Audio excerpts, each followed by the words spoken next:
Quero aqui cumprimentar o ex-governador Wilson Witzel. É um prazer tê-lo aqui, governador. A comissão foi notificada da decisão do ministro Nunes Marques do habeas corpus número 203/227, impetrado em favor do depoente Wilson Witzel, com o seguinte dispositivo: defiro o pedido do habeas corpus para dispensar o paciente, caso queira, de comparecer perante a CPI da pandemia e, em caso de opção, pelo comparecimento, garantindo o direito ao silêncio, ao não assumir a compromisso de falar a verdade, em razão da condição de investigado e não de testemunha, e a assistência de advogado. Esclareço que o direito de não comparecer exercido pelo depoente não resultou na sua condição de ex-governador, que é objeto de ação de descumprimento de preceito fundamental próprio, mas da sua condição de investigado. O senhor Wilson, Vossa Excelência, está albergado por habeas corpus, por essa razão não é obrigado a prestar compromisso de dizer a verdade, mas pode fazê-lo mesmo tendo sido classificado como investigado, se assim desejar. Vossa Excelência gostaria de prestar esse compromisso? Senador Marci, senhor presidente, muito obrigado pela oportunidade de estar aqui. Senador Renan Calheiros, em nome dos quais eu cumprimento todos os demais integrantes dessa douta CPI. A minha condição aqui é única e exclusivamente de esclarecer a verdade. O meu compromisso sempre foi, como juiz federal, como defensor público, servidor há mais de 30 anos, falar a verdade. Então, não tenho medo da verdade, estarei aqui à disposição. Evidente que os advogados que me acompanham têm estratégias para a defesa nos processos e, eventualmente, eles podem me pedir para não falar sobre determinada questão que será submetida a requisições e pedidos na esfera criminal lá no Rio de Janeiro. Então, por uma questão de respeito aos profissionais, eu, apesar de ter sido juiz federal, eu respeito que eles estão advogando, então eu não posso contrariar as orientações dos advogados. Mas tenho certeza que não haverá problema em responder toda e qualquer pergunta aqui na CPM. Muito obrigado. Obrigado. Então, vou passar. Vossa Excelência teria 15 minutos para falar, ou quer que eu passe diretamente ao senador Renan Calheiros como relator? Senhor presidente, seria importante fazer uma breve explanação sobre os fatos. Eu quero agradecer mais uma vez a oportunidade de estar aqui, prestar a minha solidariedade ao povo brasileiro.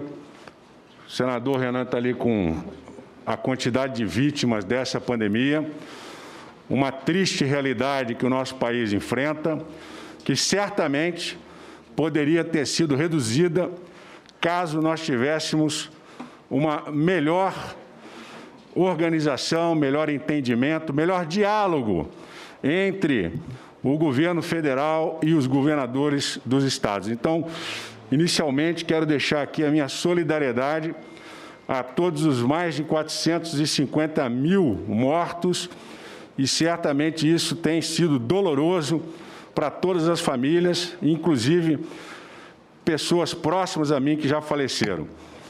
E, diante desse contexto da pandemia, que se inicia praticamente no mês de março de 2020, eu quero dizer, senhor presidente, que nós, governadores, desde o início do controle da pandemia, buscamos tomar as medidas de acordo com as orientações da Organização Mundial da Saúde.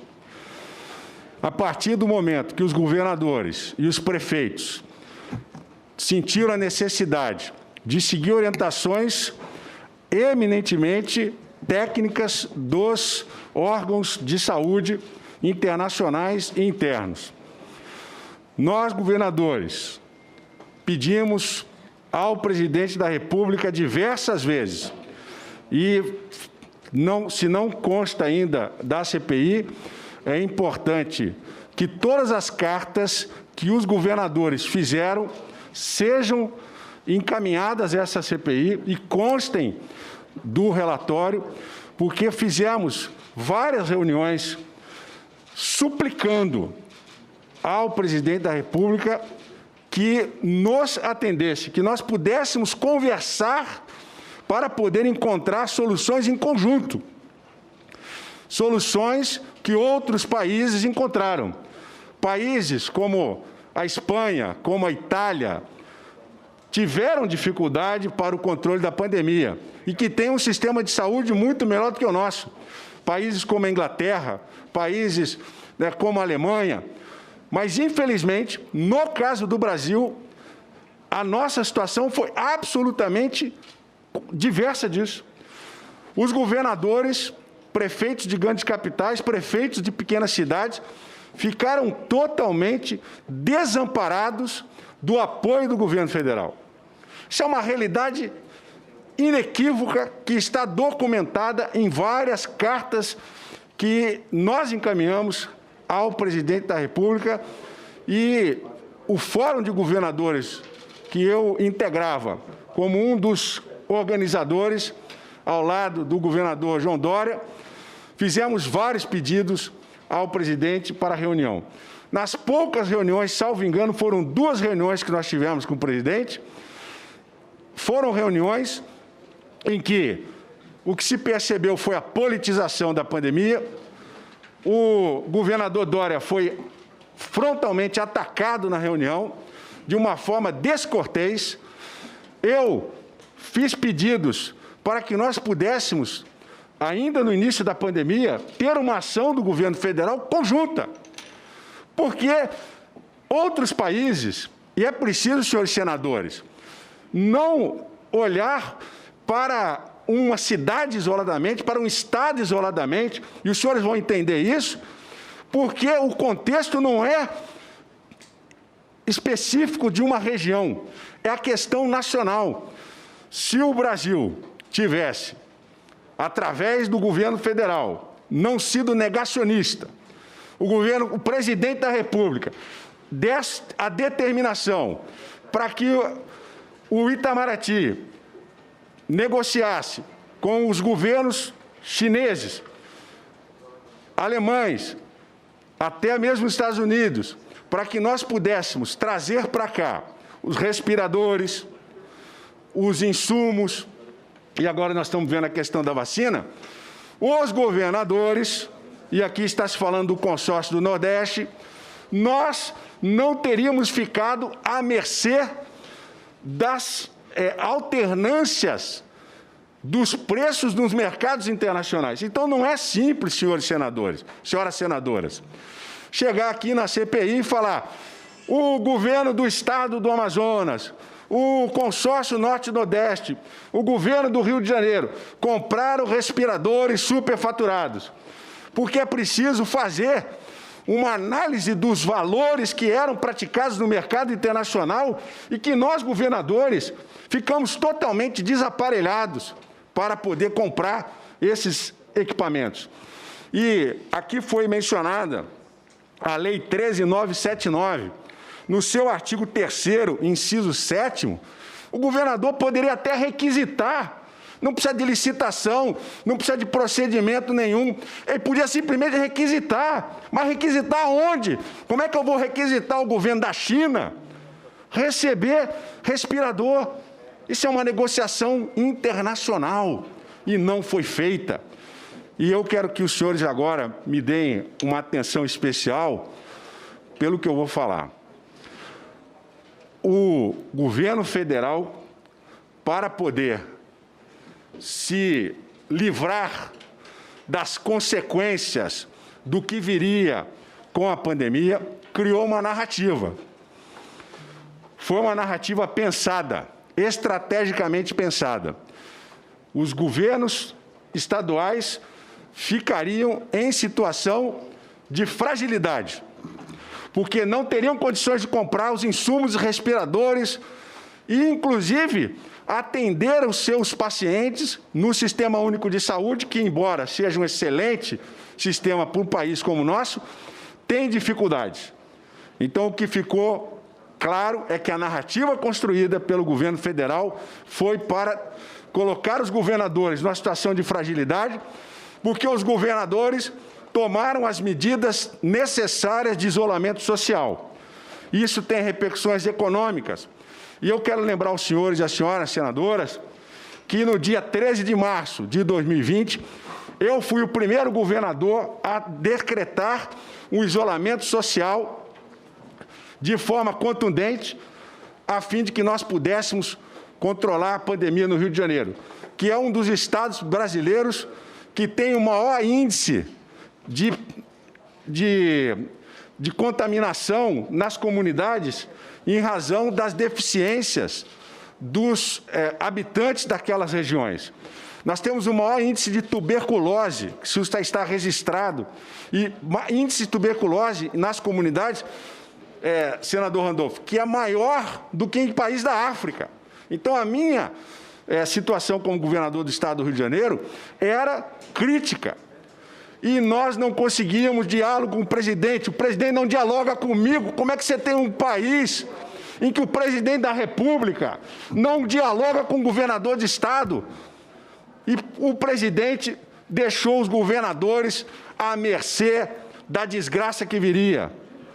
O único responsável por os 450 mil mortes que estão aí tem nome, endereço, e tem que ser responsabilizado aqui no Tribunal Penal Internacional pelos fatos que praticou.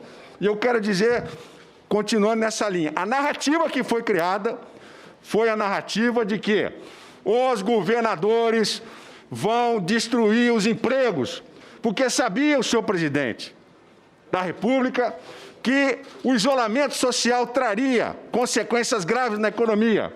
E eu avisei a ele na reunião, o senhor presidente precisa liderar, sentar na cadeira de presidente e não ficar fazendo motociata, carreata, porque o que nós vimos no Rio de Janeiro foi vergonhoso.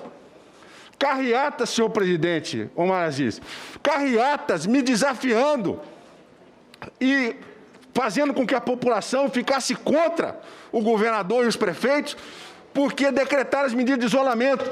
Ele veio aqui para fazer um comício, e o governador? Ele veio aqui para fazer comício?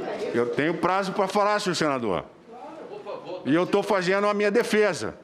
Senador Jorginho. Estou fazendo a minha defesa. Eu sei que incomoda, mas é a verdade. O convidado, inclusive, ele tem uma decisão judicial que ele não precisaria nem estar aqui hoje. Ele veio aqui para fazer discurso, está claro?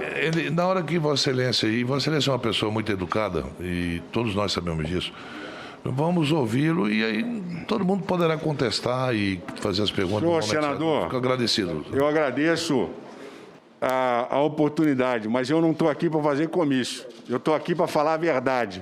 E a verdade, Vossa Excelência terá a oportunidade de me indagar da forma como entender pertinente. Neste momento, eu estou falando a verdade, doa quem doer.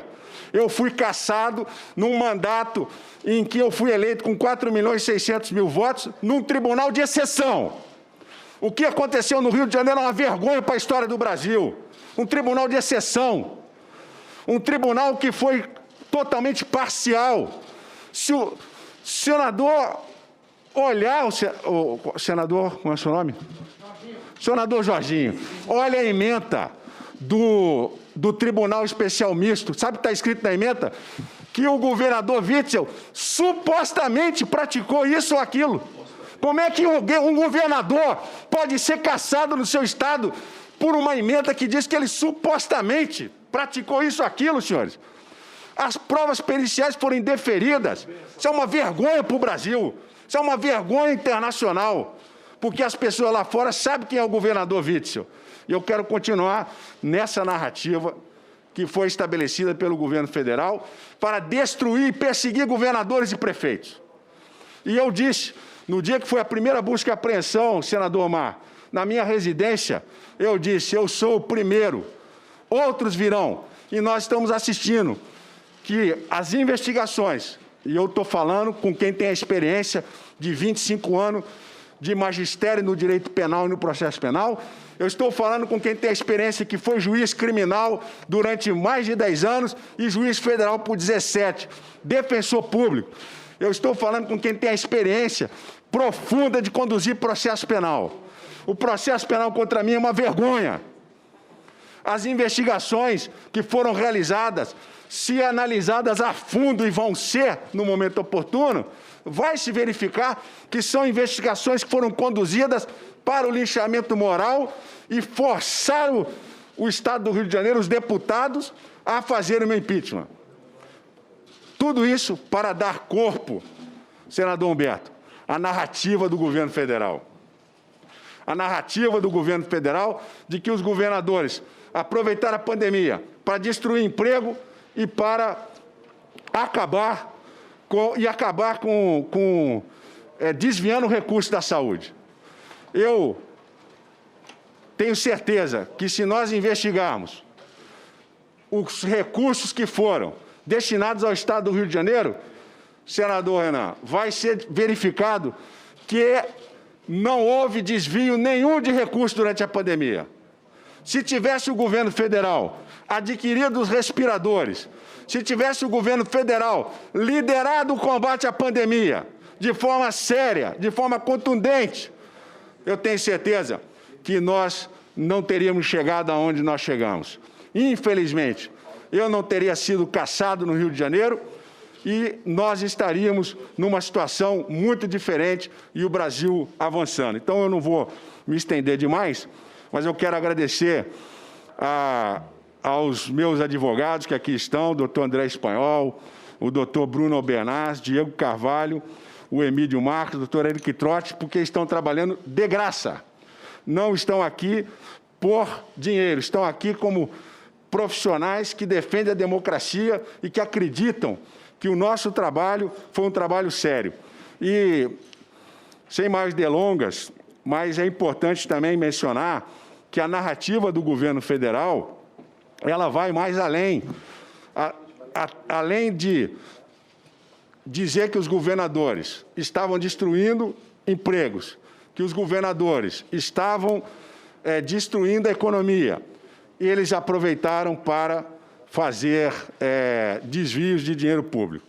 E, em relação às investigações, senhor senador, senhor presidente, senhores senadores, eu tenho aqui todas as delações que foram feitas do senhor Edmar Santos, do senhor Edson Torres.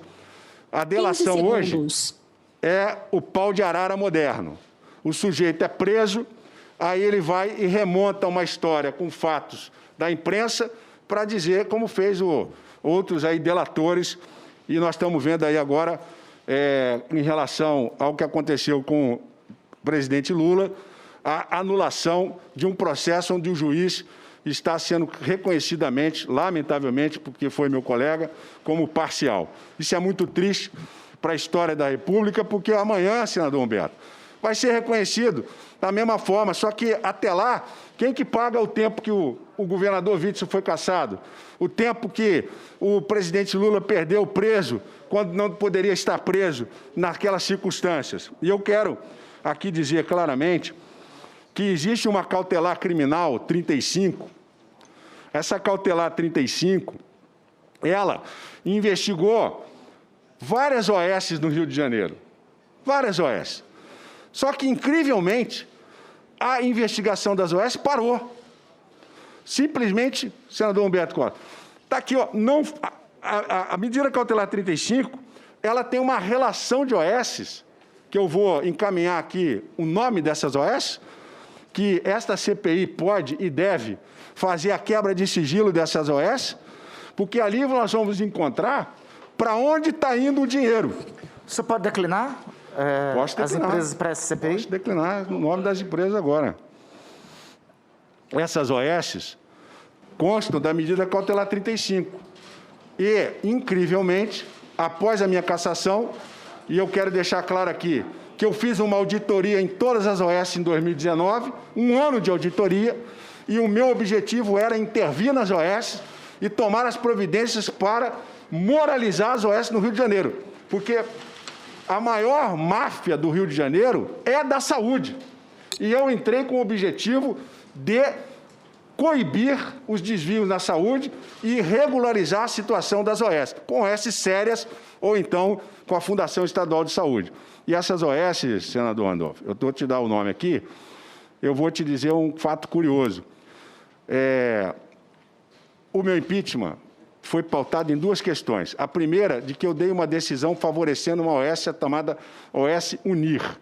Incrivelmente, a OS Unir, ela foi uma OS que foi descredenciada pelo, infelizmente, ex-secretário, que foi surpreendido com 18 milhões de reais em espécie.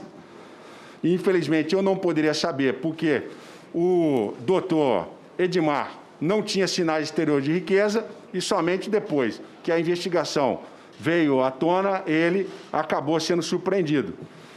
Eu o convidei para ser secretário porque era médico, diretor do PDNESC, querido entre os médicos, e muitos se surpreenderam com o desvio ético dele. Embora ele, do ponto de vista profissional, eu não tenha o que reclamar do senhor Edmar Santos. Agora, quando a Unir foi descredenciada, e eu achei estranho o descredenciamento da Unir, eu fui juiz. Juiz não está obrigado a seguir parecer de procurador nem de promotor. Eu tenho meu livre convencimento. E eu entendi que o processo da Unir estava estranho. Agora, a minha decisão é questionada, que não foi encontrado um centavo comigo. Não tem 11 centavos encontrado nas minhas contas. Agora, que o senhor Edmar foi encontrado 10 milhões de reais em espécie, a palavra dele vale mais do que a minha. E o senhor Edmar tirou a Unir e colocou no lugar da Unir a AOS, Associação Filantrópica Nova Esperança, que está na medida cautelar 35. Essa Associação Filantrópica Nova Esperança, ela não foi investigada e continua operando no Rio de Janeiro. Eu saí, a AOS ficou. Então, se eu queria impedir a AOS de fazer algum tipo de corrupção, eu saí, a AOS ficou. Não foi só ela. Essa AOS Nova Esperança, tem a AOS Nova Esperança, a AOS Filantrópica Nova Esperança assumiu várias UPAs no Rio de Janeiro. Depois tem o Hospital Psiquiátrico Mahatma Gandhi. Doutor Wilson, o senhor tem alguma ideia por que essas OS não foram investigadas? Senador Omazes, a investigação contra mim ela era direcionada. Era para atingir o governador Witzel. Sim. Todos os que ficaram ao redor, teve busca e apreensão na casa do presidente da Alerj, teve busca e apreensão na casa do vice-governador, que no dia da busca e apreensão, ele estava aqui em Brasília. O vice-governador que me substituiu estava aqui em Brasília no dia da busca e apreensão dele. O que ele estava fazendo aqui, ele não me contou até hoje. E eu não autorizei ele vir aqui falar em meu nome, porque vice-governador não faz nada sem o governador mandar. Está na Constituição do Estado do Rio de Janeiro. Eu não mandei o vice-governador vir para cá, ele estava aqui em Brasília, não me disse o que estava fazendo em Brasília, e isso eu acho que mereceria uma quebra de sigilo para saber o que ele estava fazendo em Brasília na véspera na véspera da busca e apreensão no Palácio Laranjeira. E em relação às OS, eu queria só continuar a relação aqui, ó, Hospital Mahatma Gandhi de novo, na outra UPA, Instituto Lagos ILR, Instituto Mahatma Gandhi de novo, todas elas entraram no lugar da Unir. E detalhe, alguma dessas OS têm classificações técnicas piores do que a própria Unir. Instituto Diva Alves do Brasil, eu vou passar depois, senador Aziz, todas essas questões aqui das UPAs. Associação Filantrópica Nova Esperança, de novo, assumindo uma UPA. Aqui a UPA da Tijuca assumindo a Viva Rio. A Viva Rio assume a UPA da Tijuca. E aqui na medida cautelar 35, nós temos, aqui na medida cautelar 35, na página, aqui no depoimento do senhor Edson Torres, o senhor Edson Torres diz o seguinte: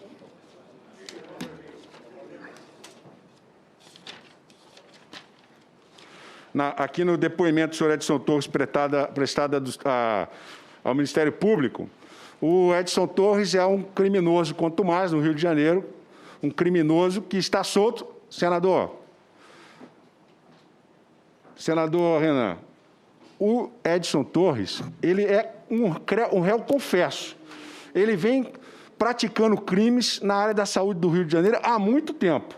Ele confessa os crimes, as empresas dele não são bloqueadas. Eu, se fosse juiz federal do caso, teria bloqueado as empresas, bloqueados os bens dele, e o senhor Edson Torres está solto, as empresas estão funcionando, e aí eu pergunto, como é que o Ministério Público Federal não pediu o bloqueio das empresas, não pediu o bloqueio dos bens do senhor Edson Torres, e não impediu que essas empresas, essas OS aqui, funcionassem? Eu achei estranho, como magistrado, ver um membro do Ministério Público não pedir aquilo que se espera que alguém peça numa investigação como essa. Eu estou falando, tenho 10 anos de experiência como juiz criminal. A OS Solidário, Nova Esperança, Mahatma Gandhi, Gnoses e DAB. Diz o senhor Edson Torres que essas OS faziam parte de um grupo que dava o bendito do caixinha. E eu estou pedindo, senhores senadores, senadoras, que faça a quebra do sigilo dessas empresas para saber para onde foi o dinheiro. Porque para mim não foi. Para mim não foi um centavo. Mas eu quero saber para onde foi o dinheiro. Quem é que financiou o meu impeachment? O meu impeachment foi financiado por essas OS e alguém recebeu esse dinheiro. E quem recebeu, eu fico extremamente preocupado, porque pode ser, inclusive, do sistema de justiça do país. Então, eu estou preocupado com isso daqui. E eu preciso que seja investigado. E diz o senhor Edson Torres que esse grupo pagava essa propina de 3% a 6%. Depois ele diz na página 5 do depoimento dele, que o depoente declara que teve conhecimento que houve repasse da Alerj para a Secretaria de Saúde, que tais recursos foram administrados exclusivamente por Edmar e pelos deputados da Alerj quanto da sua distribuição. E aqui, uma parêntese. Veja, na medida em que o Ministério Público Federal pede a busca e apreensão na casa do vice-governador, a busca e apreensão na casa do presidente da Alerj, a busca e apreensão na casa do relator do meu processo de impeachment, o deputado estadual Bacelar, todos foram colocados a corda no pescoço. Eu aqui trago a essa CPI a seguinte questionamento. O meu impeachment acontece de uma forma totalmente acelerada, sem que o devido processo legal fosse me garantido. Essas pessoas, o presidente da Assembleia Legislativa, o vice-governador, o relator do meu processo de impeachment na Alerj, todos investigados, com a corda no pescoço. E, ao final, quando eu sou cassado, isso daqui simplesmente acabou, morreu, não tem mais investigação. Isso é ou não é indício de parcialidade e de perseguição política a um governador de Estado? Agora eu vejo aqui, nessa CPI, se falar que quer investigar governador de Estado. A investigação ao governador de Estado é só dar a narrativa do governo federal de que os governadores aproveitaram a pandemia para roubar. Quero dizer mais, para concluir, os governadores não são ordenadores de despesa. Governador não tem obrigação de ficar conferindo o contrato. E no processo de impeachment, eu fui condenado, isso é um risco. Aqui quem não vai ser governador um dia? Vai ser governador.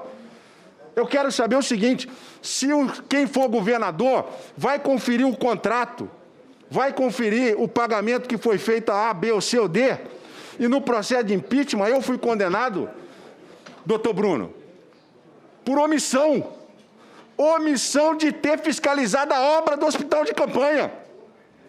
Como é que eu posso ser condenado por omissão como governador se eu mandei todos os órgãos técnicos trabalharem? Ou seja, eu estou aqui agradecendo a oportunidade, mais uma vez, de falar ao povo brasileiro que o governador do Estado do Rio de Janeiro foi perseguido vergonhosamente por instituições que não poderiam se politizar. E se investigar, eu não tenho poder, senador Randolph, de investigar. mas Vossas Excelências têm. Vossas Excelências têm o poder de investigar, e aqui já se foi falado que os membros de uma CPI têm poderes inerentes ao de magistrados, de juízes, com algumas limitações, obviamente, mas eu digo, inclusive, senador Randolfo, que a CPI pode deferir sob segredo de justiça, e aqui vai uma sugestão, sob segredo de justiça, deferir com o apoio do Supremo Tribunal Federal medidas cautelares de busca e apreensão de celular, de documentos, de forma sigilosa, com apoio do Supremo, para nós sabermos quem é que está por trás do meu impeachment. Porque por trás do meu impeachment estão aqueles que se aliaram a esse discurso de perseguição aos governadores, e eu só fui o primeiro, porque depois de mim, outros governadores foram atingidos por essas investigações superficiais, rasas, e que agora estão fragilizando os governos estaduais. Esse é um objetivo de enfraquecimento do Estado Democrático de Direito, e nós não podemos permitir isso. O Senado tem hoje o dever, a obrigação de tomar as medidas necessárias para acabar com essa farsa que nós estamos vivendo de perseguição aos governadores, e eu hoje estou alijado do mandato que fui eleito por mais de 4.600.000 fluminenses. Eu vindo para cá, estou encerrando, no aeroporto fui abordado por um cidadão da cidade de Campos, doutor Emílio estava comigo. Ele veio chorando falar comigo. Governador, o que fizeram com o senhor, governador? O que fizeram com o senhor é muito triste. Como é que a gente pode acreditar no futuro se um governador que nós elegemos foi cassado de uma forma totalmente inaceitável? Porque é um governo que estava dando certo. Tem problema? Tem. Mas eu nunca deixei de dialogar com a esquerda, nem com a direita, porque eu não me considero nem de esquerda nem de direita, eu me considero um cidadão que deixou a magistratura por amor ao nosso país. Eu deixei a magistratura para poder fazer para o meu estado do Rio de Janeiro o que eu acho que deveria ser feito.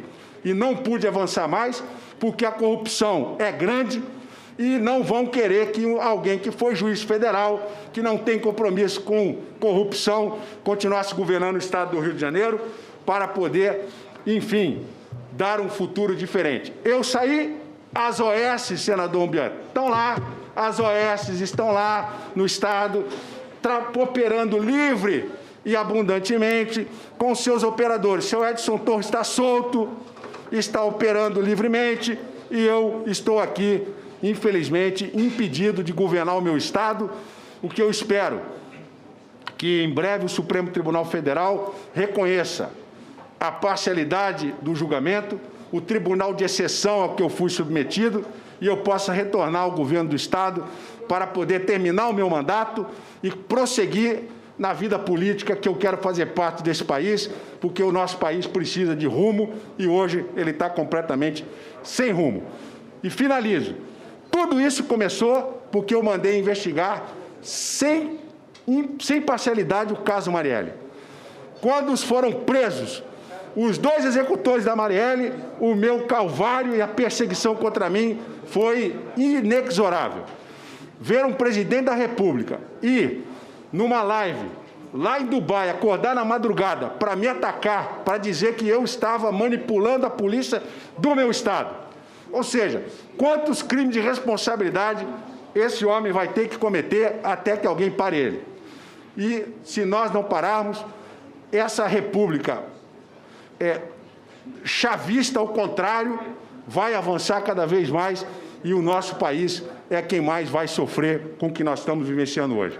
Agradeço a oportunidade de poder fazer a minha defesa, que até agora eu não pude fazer, não pude falar isso, e aqui eu entendo que é um ambiente para se falar, um Senado da República, independente da opinião ideológica de cada um, é um governador que foi ilegitimamente cassado por um tribunal de exceção, e isso não pode continuar.